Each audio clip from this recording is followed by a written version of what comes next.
Здравствуйте, меня зовут Хаджиев Илхан. Я недавно прилетел из Туркменистана для того, чтобы начать учебу в одних из престижных вузов Турции. Она называется Медиполь.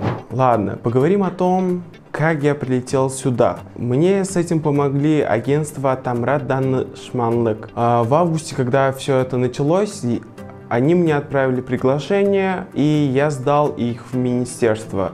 И через некоторое время спустя министерство дало разрешение.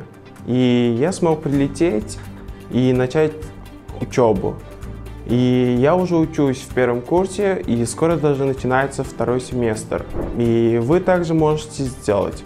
Можете обращаться в Тамрат Данышманлык.